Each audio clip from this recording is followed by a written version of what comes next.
I will talk a little bit what it takes for a city to become a technological hub. Why certain cities are prone to become a technological hub and why some cities are not, and what can they or cannot they do in order to become. Peter, I have a question to you. I see that while I'm talking, you are concentrating in preparing your panel or something. I listened to your...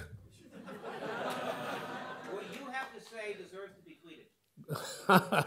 Peter, I want to ask you a question. You spoke about what can be done in San Francisco with bottom-up and crowdsourcing and engaging the people, etc. Can you use this model in every city in the world or only in some cities? Absolutely every city. I think there's a global class of creatives who understand the technology, understand do this. But do they live in all the cities of the world, or are they concentrating in some cities more than in others?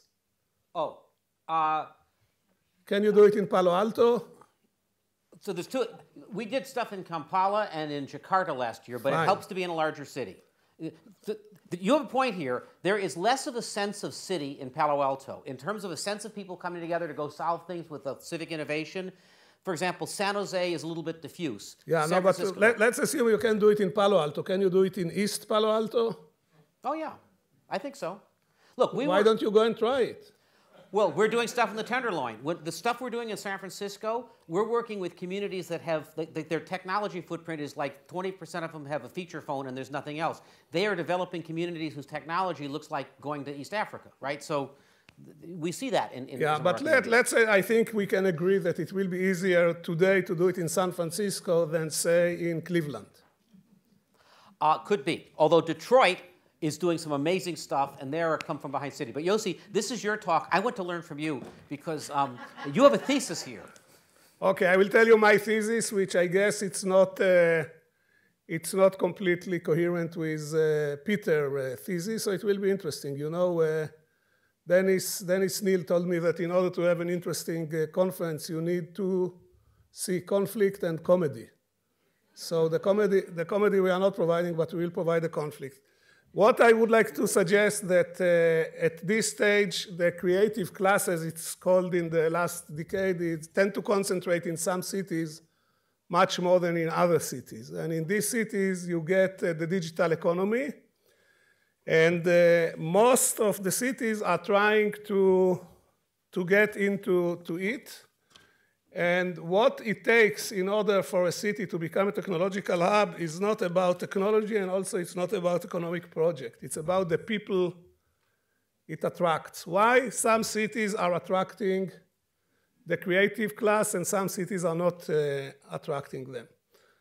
A major change happened in the sociology of young people in the last 10 years. My generation is how you call it, the baby boomers, you call them in the United States.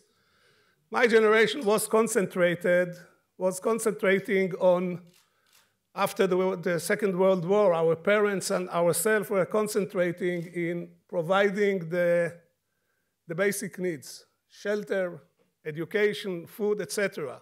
Because the world after the Second World War was very, very basic, and this is what we focused. Our sons, the next generation, had a different agenda. And in the last 10 years, we see young people, or young people which are growing, which have totally different focus. They moved because of technological developments, because of economic developments, because of demographic developments, from dealing with the basic needs to deal with the top of the Maslow graph, and this is self-realization.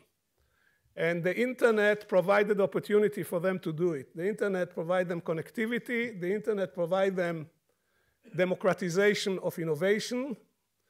The internet provided them the ability to self-express.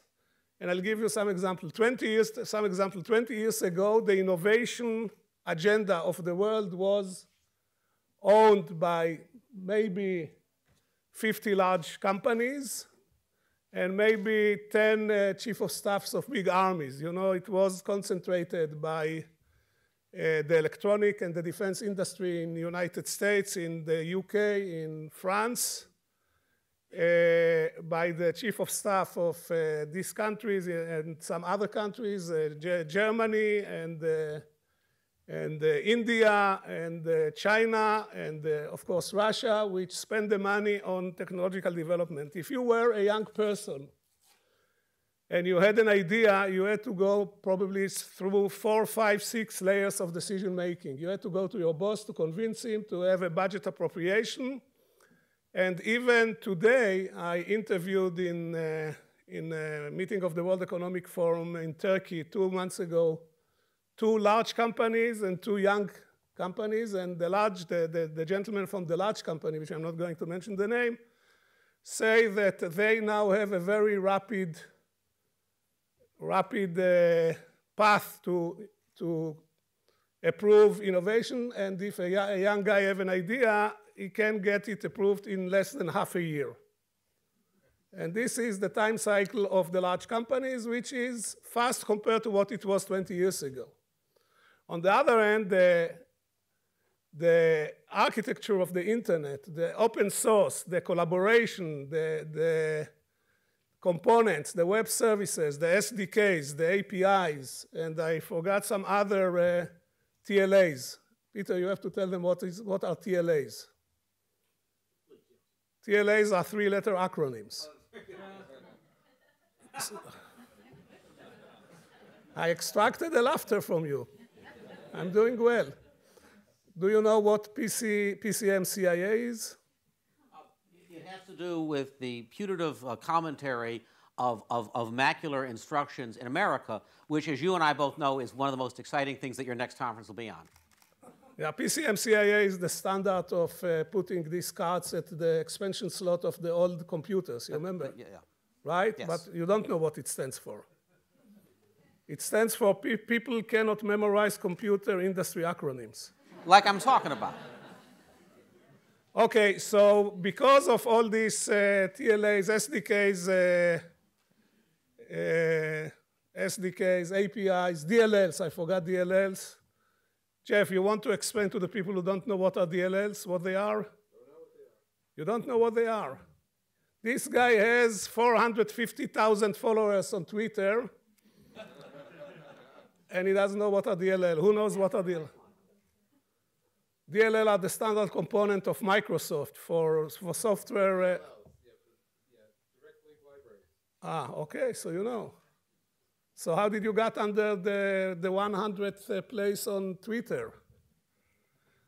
Okay, shows you the kind of connectivity which people have. Jeff had 450,000 followers that, like Alexander Mokadon, he knows each one personally. They are defined as your friends, right? And until a few months ago, he was in the top 100 list of the Twitter followed people, but now he's going down, and we have to help him. Anybody want to join you? What is your Twitter name? @JeffPulver with a J. So join Jeff followers. Okay, so because of these standards component in the software, 2 guys in the kitchen can come with an application in 2 weeks, 3 weeks, sometimes in 48 hours with an investment which either is 0 or can amount to tens of thousands of dollars. Innovation became available to any kid. Time is much shorter. Other demographic changes, and it was already mentioned, the young people are moving from owning things to sharing things. Instead of ownership, they want to have access. Instead of hard disk, they want to have Amazon Web Services. Instead of owning the bicycle, they want to be able to use a bicycle for an hour. Same with cars, etc. They don't want office spaces. The borderline between space and time is now blurred.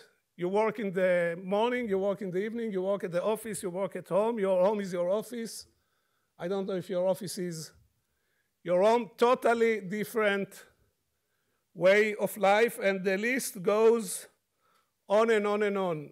my generation, everybody tried to control things. Now the power is not in controlling things, the power is in sharing things. The more you share, the more popular you are, the more is your clout with K. Jeff, what is your clout with K? My cloud score is 78. Can you explain to, who knows what is clout with K? Raise your hand. The Norwegian guy, the Viking, can you explain to the people what are clout with K? It's an aggregate score of your social media presence. Who understood what he said? Can you say that people of my generation will understand? Quantifies how active and how popular you are on social networks. Okay, so this is an index of your popularity. And how do you gain clout with K? By being popular. How you become popular? What you have to do in order to be popular? Help share other people's content, create content, generally help people out. Help people out, okay? So it's not about dominating, it's not about owning, it's about sharing, it's about empowering. The Blair borders are relating to the place of work, home and office and coffee shop. All of them today are your office. If you are on the train, this is your office. If you are in the toilet, you take your... Now I want to know the truth. How many people are doing emails in the toilet on their smartphone? Raise your hand. Okay, it's better than the question which was asked yesterday in stream. You don't want to... Jeff doesn't want to... what is it? We want to know. They'll be shy. No, they won't be shy. They will be shocked. Do you want to pose the question? We want to know. Do share. My clout is 0. I have no presence on the... Okay, there is a blurring in the time, or shifting of time. There is not more clear anymore what is your private time and what is your work time. Blurring between countries. You know, people are now working with people from other countries over time zones, etc. So all these things change the way that people are using space and time. And as I said, the list goes on and on and on and on. The way people are gathering, the way people are spending time is completely different. Now let's go to the city. The city is the habitat which have to provide the services to all these people. And since working is not anymore the portion of the time of the day at which you make money in order to use it at other times of the day to provide food, to enjoy, to have pastime, etc. But the young generation want the working time to be part of its lifestyle. It's not anymore. When I was young, we looked for a job. What was a job? A job was a place where you go for 8 hours, 9 hours, 7 hours, 5 days a week, 6 days a week. You earn money in order to provide for the rest. Today, the job has to be a component which fits your lifestyle. People will not go and work, the creative people will not go and work in places which are not providing them with a lifetime. You open every business magazine in the United States and you will see rating of places according the lifestyle they are providing their workers. And it's not about the pay, it's about if they provide laundry and if they can use some of the time in order to do whatever they want. Totally different way. Unfortunately, some of my generation don't get it. As I told one of my young partners in one of my companies, he showed me something and I told him nobody of my generation will understand how to use it. He told me, it doesn't matter, your generation is already dead, you simply are not aware of it. which was a very comforting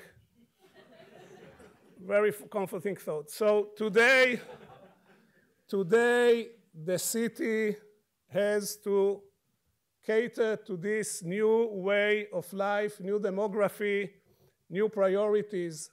A city which wants to attract the creative class have to be, first of all, it has to provide facilities. You know, you need to be able to stroll. You need to have coffee shops. You need to have Wi-Fi. You need to have fringe art.